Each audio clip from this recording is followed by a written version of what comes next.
من الشیطان الرجیم بسم اللہ الرحمن الرحیم۔ اور ان سے ان کے نبی نے فرمایا کہ اس کی بادشاہی کی نشانی یہ ہے کہ ان کی طرف ایک صندوق بھیجا جائے گا جس میں دلوں کا چین ہوگا۔ اس صندوق میں موسیٰ اور ہارون کی باقیات ہوں گی، اسے فرشتوں نے اٹھایا ہوگا۔ بے شک اس میں نشانیاں ہیں ان کے لیے جو کہ ایمان لائے۔ سورہ بقرہ آیت 248۔ السلام علیکم ناظرین، دا سیکرٹس میں خوش آمدید۔ ناظرین، یہ کہنا غلط نہ ہوگا کہ بنی اسرائیل اللہ کی سب سے چہیتی قوم تھی، اور یہ بھی کہنا غلط نہ ہوگا کہ یہی قوم اللہ کی سب سے زیادہ نافرمان قوم بھی تھی۔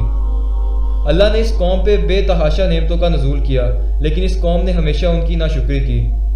ناظرین، اللہ کی اس قوم پہ بھیجی جانے والی ایک نعمت تابوت سکینہ تھی۔ اس ویڈیو میں ہم دیکھیں گے کہ تابوت سکینہ دراصل کیا تھا اور اس میں کیا تبرکات موجود تھے اور آج یہ کہاں پر موجود ہے۔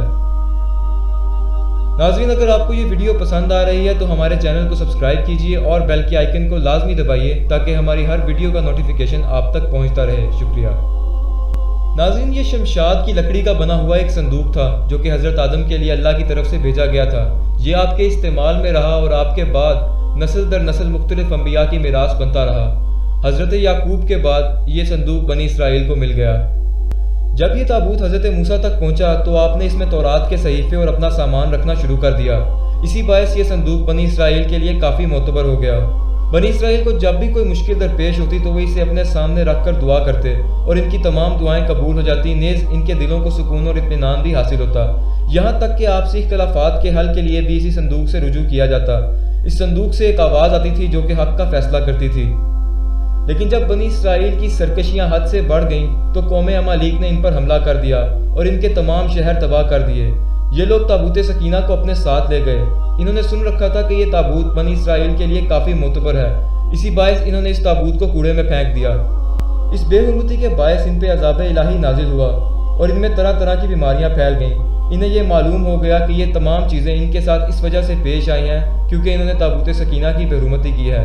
اسی باعث انہوں نے اس تابوت کو ایک بیل گاڑی پہ لادا اور بنی اسرائیل کی طرف روانہ کر دیا، جس کے بعد اللہ کے حکم سے 4 فرشتوں نے اس تابوت کو حضرت سمویل یا حضرت سیمیول کے پاس حاضر کر دیا۔ جب حضرت سمویل نے طالوت کو بادشاہ مقرر کیا تو بنی اسرائیل برہم ہو گئی اور انہوں نے کہا کہ تابوت سکینہ کو واپس ان کے حوالے کر دیں، چونکہ ان کے مطابق وہ انبیاء کے وارث تھے اور تابوت اور اس کے اندر موجود تمام چیزوں کی ملکیت انہی کی تھی۔ تابوت سکینہ میں انبیاء کی استعمال کی جانے والی چیزیں تھیں، جیسے کہ حضرت موسیٰ کا عصا، حضرت ہارون کا امامہ، حضرت سلیمان کی انگوٹھی اور تورات کے چند صحیفے۔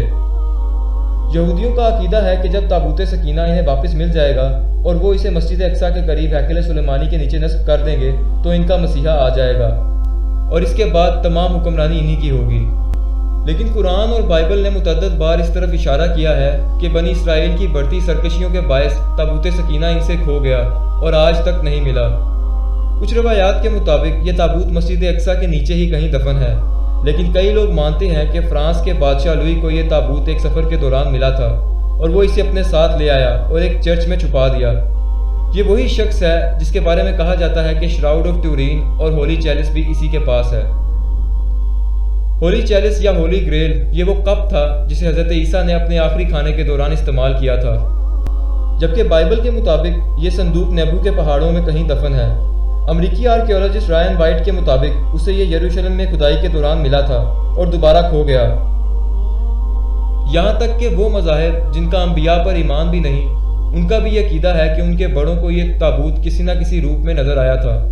تابوت سکینہ کہاں ہے، اس سوال کو لے کے مورخین اور علماء میں اختلاف ہے۔ کئی علماء کے مطابق ممکن ہے کہ تابوت سکینہ یہودیوں کے ہاتھ لگ چکا ہو، جس کے باعث ہم دیکھتے ہیں کہ یہودی کس قدر پوری دنیا پر چھائے ہوئے ہیں۔ اکانومی سے لے کر وارفیئر تک تمام چیزیں یہودیوں کے ہاتھ میں ہیں۔ لیکن یہ بھی ممکن ہے کہ تابوت سکینہ آج تک کسی کو ملا ہی نہیں۔ ایک مستند حدیث کے مطابق تابوت سکینہ کو امام مہدی ڈھونڈ نکالیں گے اور اس کے فیوز و برکات کے ذریعے دجالی طاقتوں کو شکست دیں گے اور تمام عالم اسلام کو اکٹھا کریں گے۔ ناظرین، امید ہے آپ کو یہ ویڈیو پسند آئی ہوگی۔ مزید ایسی ویڈیوز کے لیے دا سیکرٹس دیکھتے رہیے۔ شکریہ۔